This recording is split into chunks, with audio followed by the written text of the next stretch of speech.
हम अमीर कैसे बने, हमारे ऊपर धन की बरसात कैसे हो, क्यों छा जाता है जीवन में गरीबी का अंधकार, हमारे दुख कैसे दूर हों, इन सभी कष्टों के निवारण के लिए लेकर के आए हैं एक कार्यक्रम, धन के द्वारे कहाँ कहाँ शास्त्रों के अनुसार। नमस्कार दर्शकों, बहुत बहुत स्वागत है आप सभी का हमारे बेहद खास कार्यक्रम धन के द्वारे कहाँ कहाँ में, और मैं हूँ आपके साथ मोनिका ग्रोवर।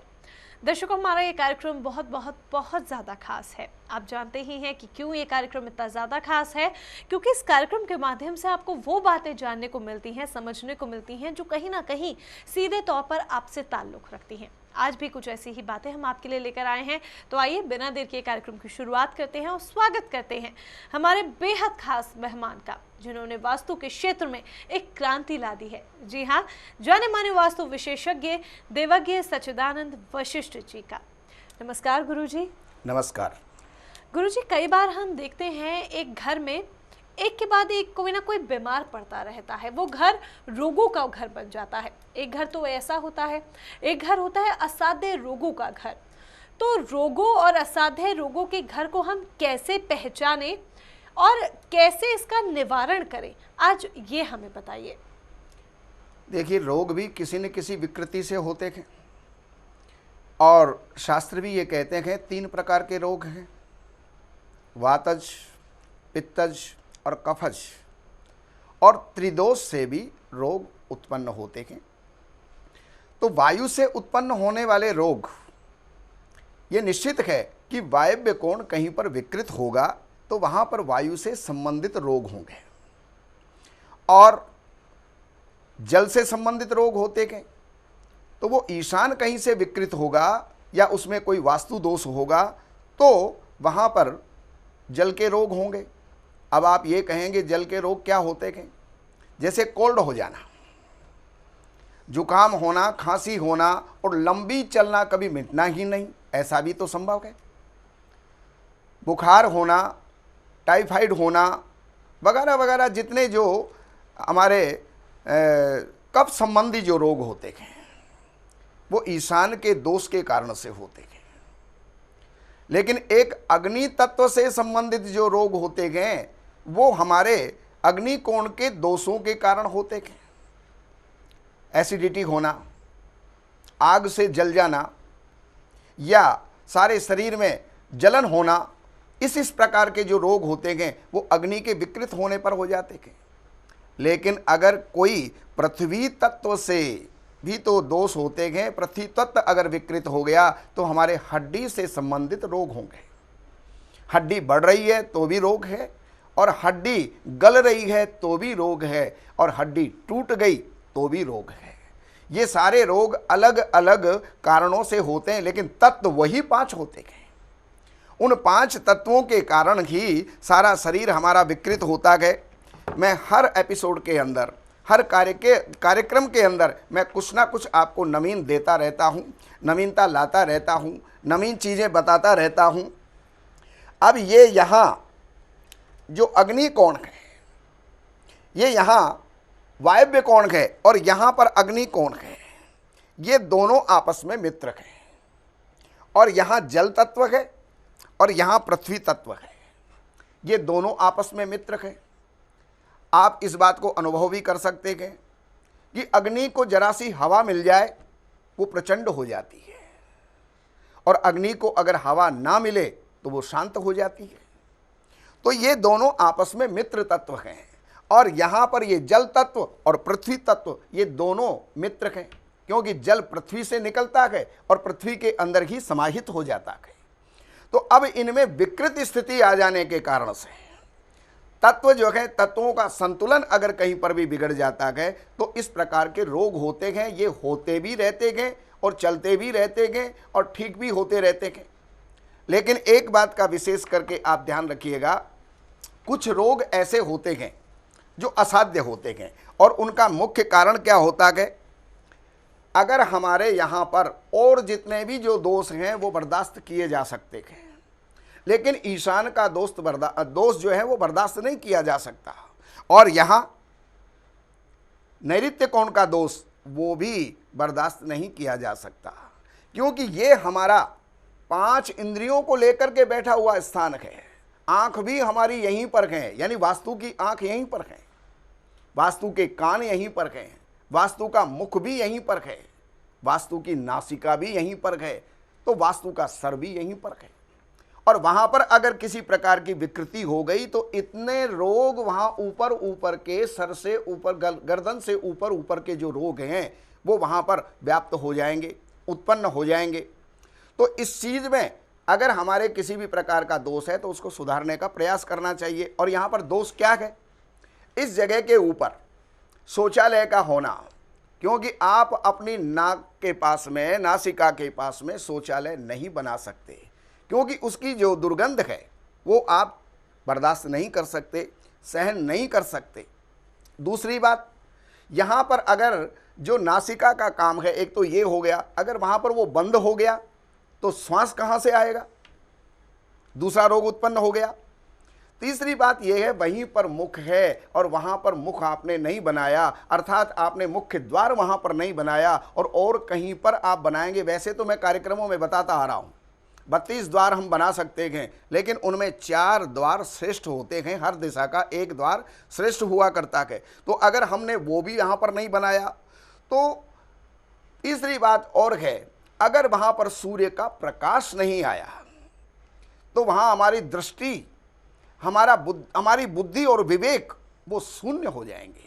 तो ये भी रोग है, पागलपन के रोग हो गए, हिस्टीरिया के रोग हो गए, ये भी सब उन्माद के रोग हो गए, बच्चों को नहीं पढ़ना, शरारती हो जाना और वो पढ़ नहीं पाना, ये सारे दोष यहाँ पर बन जाते हैं। वो भी तो रोग हैं, लेकिन एक महारोग होते हैं, असाध्य रोग होते हैं और उसकी देन होती है ये।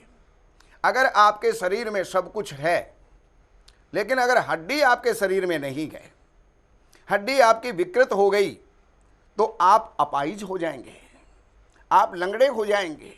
एक ही जगह पर आप बैठ करके और सारा कार्य नहीं कर सकते, क्योंकि संसार को चलाने के लिए शरीर को चलाना बहुत जरूरी होता है।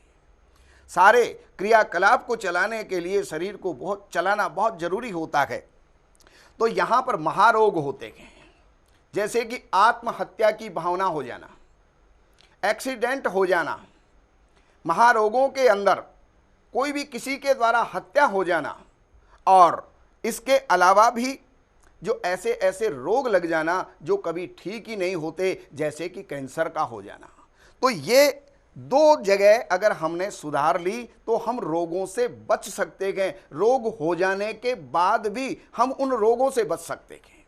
और अगर ये चीज़ नहीं सुधरी और हम वहीं निवास करते हैं तो चाहे हम कितना ही ट्रीटमेंट कराते रहें, दवा का असर होता रहेगा, रोग का असर होता रहेगा, दवा का असर होता रहेगा, रोग का असर होता रहेगा। आजीवन हम उस रोग से छुटकारा प्राप्त नहीं कर पाएंगे। तो यानी कि ये गुरुजी छोटे छोटे कारण है, हम अभी तक ये सोचते हैं कि दवाई का असर क्यों नहीं हो रहा है, हम डॉक्टर्स के कितने चक्कर लगा रहे हैं, एक डॉक्टर छोड़ दूसरा डॉक्टर छोड़ तीसरा डॉक्टर। अब पता चला कि कहीं ना कहीं दर्शकों, आपके घर का वास्तु भी जिम्मेवार है। अगर आपके रोग ठीक होने का नाम नहीं ले रहे हैं, आप बीमार होते हैं, आपके साथ घर का दूसरा व्यक्ति बीमार हो जाता है, आपकी तबीयत ठीक होती है, कोई और व्यक्ति बीमार पड़ जाता है, अगर आपका घर रोगों का घर बन चुका है तो एक बार वास्तु विजिट बहुत ज़्यादा ज़रूरी है। वास्तु विजिट का मतलब ये है कि एक बार वास्तु दोष का निवारण कर लेना बहुत ज़्यादा ज़रूरी होता है। एक बार अगर आपने वास्तु दोष का निवारण कर लिया तो ये जो आप डॉक्टर्स के लगातार चक्कर काट रहे हैं और आपको लग रहा है कि दवाइयाँ हमें असर नहीं कर रही, इसमें दवाइयों का कोई दोष नहीं है, चिकित्सकों का कोई दोष नहीं है, दोष आपके घर के वास्तु का है, आपके घर में जितनी नेगेटिविटी जमा है उसका दोष है। इसलिए बहुत ज़रूरी है कि आप एक बार अपने वास्तु दोष का निवारण ज़रूर करें। अगर निवारण के लिए आप गुरुजी का मार्गदर्शन प्राप्त करना चाहते हैं, उनकी सहायता चाहते हैं, तो नंबर्स लगातार आपके सामने फ्लैश हो रहे हैं, इन नंबर्स पर आपको कांटेक्ट करना होगा। आप पर्सनल अपॉइंटमेंट भी ले सकते हैं, टेलीफोनिक अपॉइंटमेंट भी। अगर आप गुरुजी से वास्तु विजिट चाहते हैं कि वो आपके घर पर आकर करें, चाहे आप किसी भी शहर में ही क्यों ना रहते हो, तो उसके लिए भी आप अपॉइंटमेंट ले सकते हैं। या फिर आप अपने घर का नक्शा भेजकर फोन पर पूरी बातचीत कर घर बैठे बैठे ही निवारण प्राप्त करना चाहते हैं, तो उसके लिए भी आप अपॉइंटमेंट ले सकते हैं। सहूलियतें आपके पास तमाम है, रास्ते आपके पास तमाम है। नंबर्स आपकी टीवी स्क्रीन पर फ्लैश हो रहे हैं, नंबर्स पर कॉन्टैक्ट कर आपको सारी जानकारी मिल जाएगी और आप अपॉइंटमेंट भी बुक करा पाएंगे। आइए अब कार्यक्रम को आगे बढ़ाते हैं। गुरुजी, आपने ये कारण तो हमें बताए, क्या इसके अलावा भी और बहुत कारण हो सकते हैं? साथ में निवारण भी मैं जानना चाहूंगी और कारणों पर बात करने से पहले कि अगर इस तरीके की परिस्थितियां हैं तो क्या निवारण किया जा सकता है? अभी आपने मेरे से पहले ये पूछा है कि और भी कोई कारण हो सकते हैं जी। तो उन कारणों के बारे में मैं आपको अवगत करवाता हूँ। ये तो मैंने आपको बता दिए वास्तु के कारण, लेकिन इसके साथ साथ अब आप हर चीज़ को जानने का प्रयास कीजिएगा। अगर आपका मस्तिष्क खराब हो गया, अर्थात आपका दिमाग खराब हो गया, विवेक आपका जो है समाप्त हो गया, तो आप जीवन के अंदर उत्थान कैसे करेंगे? उत्थान भी नहीं हो पाएगा, विकास भी नहीं हो पाएगा, क्योंकि ये सारा बल बुद्धि से प्राप्त होता है। और बुद्धि जहाँ विकृत हो जाए तो सांसारिक जितनी भी क्रियाकलाप हैं वो शून्य हो जाती हैं। और यहाँ बीमारियाँ जब बढ़ जाती हैं तो बीमारियों के बढ़ जाने के कारण अब हमारा धन भी व्यय होने लग जाता है, धन भी बाहर जाने लग जाता है। कमाने के लायक तो हम रहे नहीं, और खर्च जो करना पड़ेगा तो खर्च जो करेंगे वो पहले के संचित धन में से करेंगे, और संचित धन में से करेंगे तो कब तक करेंगे? एक दिन तो कुआं भी खाली हो जाता है। दूसरी बात, अब यहाँ ये जो रोग हैं, ये मैंने आपको बताया कि आदमी इनसे निर्धन भी हो जाता है इन्हीं दोषों के कारण से। दोष तो 5 ही हैं, उन 5 ही दोषों के कारण से संसार के सारे कार्य होते गए।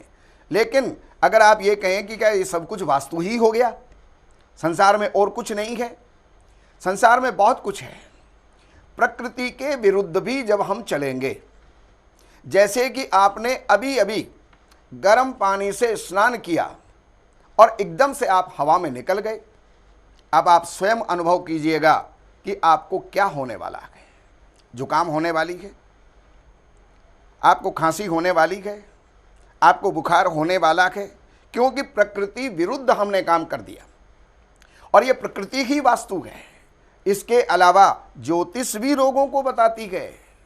3 पहलू हैं हमारे जीवन के अंदर, और ये मैंने बताया, आपको पहले भी बताता आ रहा हूँ कि दैहिक, दैविक और भौतिक, ये 3 ताप हैं जिनसे हम तपायमान हैं। दैहिक ताप तो शरीर के रोग हैं, दैविक ताप ग्रहों के और देवताओं के द्वारा दिए हुए रोग हैं, लेकिन भौतिक ताप वास्तु का दिया हुआ है। तो इन 3 तापों में 33% अगर हम इनको स्थान दे दें तो आदमी पूर्ण तरह सुखी, संपन्न और निरोग कब रह सकता है? जब ग्रह भी उसको स्वास्थ्य देने वाले हों। अर्थात लग्नेश का 6ठे स्थान में जाना, 8वें स्थान में जाना और पापी ग्रहों से ग्रसित हो जाना, वो भी रोगों को देने वाला होता है। षष्ठेश अगर लग्न में बैठ गया और वो पापी ग्रहों से अगर विकृत हो गया तो भी वो महारोग देने वाला होता है। इसी प्रकार ग्रह भी हमको रोगी बनाते गए। तो ग्रह हो गया और इधर से वास्तु हो गया। अब आप बताइएगा 66% नंबर हमारे से लैप्स हो गए, लुप्त हो गए। अब हमारे पास बचा तो क्या बचा? मात्र केवल 33% नंबर हमारे पास बचे। अगर उसमें भी हमारे अपने आप से कोई भूल हो जाए तो हमारे वो नंबर भी लुप्त हो जाएंगे। तो 3 तरीके से अगर हम एक एक को जो है शुद्ध कर लें, एक एक को ठीक कर लें, तो हम हर तरीके से सुखी और संपन्न और स्वस्थ हो सकते हैं। अब आपने ये पूछा कि इसको ठीक कैसे करें, तो ठीक करने की बात यह है, वास्तु तो सीधा एक ही बात बताता है कि जहाँ पर मुख होना चाहिए, मुख वहीं पर होगा। अगर वहाँ नहीं है तो आप खाएंगे कैसे? आंख बंद करके अंधेरे के अंदर भी हाथ सीधा मुख के अंदर ही जाता है, क्योंकि वो प्रॉपर जगह पर है। परमात्मा ने हमें उस स्थान के ऊपर वो अंग दिया है जो हमारे अंधेरे के अंदर भी हम उसका प्रयोग कर सकते हैं, इस्तेमाल कर सकते हैं। दूसरी बात, अगर ये आंखें हमारी जिस स्थान पर हैं, अगर इस स्थान से हट करके अगर ये साइड में हो जाएं तो क्या हम संसार को देख पाएंगे?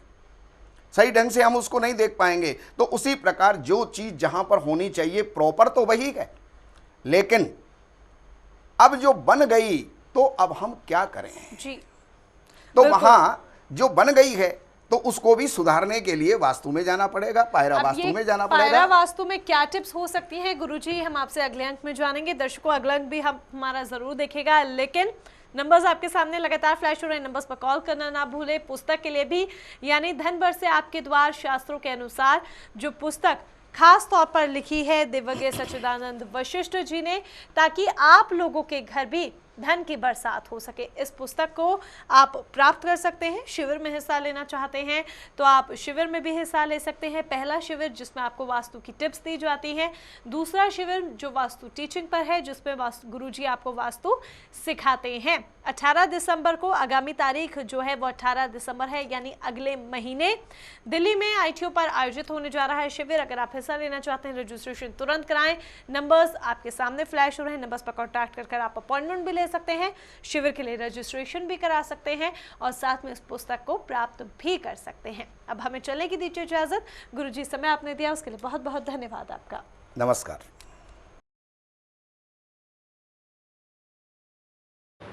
कई बार ऐसी स्थिति आती है कि हम दवा भी लेते हैं, परहेज भी करते हैं, लेकिन उसके उपरांत भी हमारे रोगों का शमन नहीं होता है। शास्त्र ये कहते हैं कि पूर्व जन्म कृतम पापम व्याधि रूपे न बाधते, और महारुद्र विधानेन असाध्य रोगों की साम्यति। महारुद्र आदि से रोगों का शमन होता है, लेकिन माँ भगवती के अनुष्ठान से भी रोगों का शमन होता है, और वो सब कुछ आपको इस पुस्तक के अंदर आपको प्राप्त हो जाएगा। धन बरसे आपके द्वार शास्त्रों के अनुसार। और इसके अंदर जो ये मंत्र जो मैं बोल रहा हूँ कि रोगान शेषान पहंसि तुष्टा रुष्टा तु कामान सकलान अभीष्टान त्वामाश्रितानां न विपन्नराणाम त्वामाश्रिता यह श्रेताम प्रयांति। इसी पुस्तक के 204 पृष्ठ के ऊपर आपको ये प्राप्त हो जाएगा। इसी मंत्र का जाप करने से आपके रोगों का शमन हो सकता है, और हो सकता नहीं ये तो मैं संभावना व्यक्त करता हूं, लेकिन भगवती तो ये कहती है कि आप आओ मेरी शरण में, तुम्हारे कष्टों का निवारण मैं करूंगी और वो रोगों का शमन होगा, निश्चित होगा। श्रद्धा से भाव से आप कीजिए। और उसकी अगर सतचंडी सहस्त्र चंडी करनी हो तो विद्वानों के द्वारा कैसे होती है, आप विद्वानों की शरण में जाइए और विद्वानों से आप इसका श्रवण कीजिए।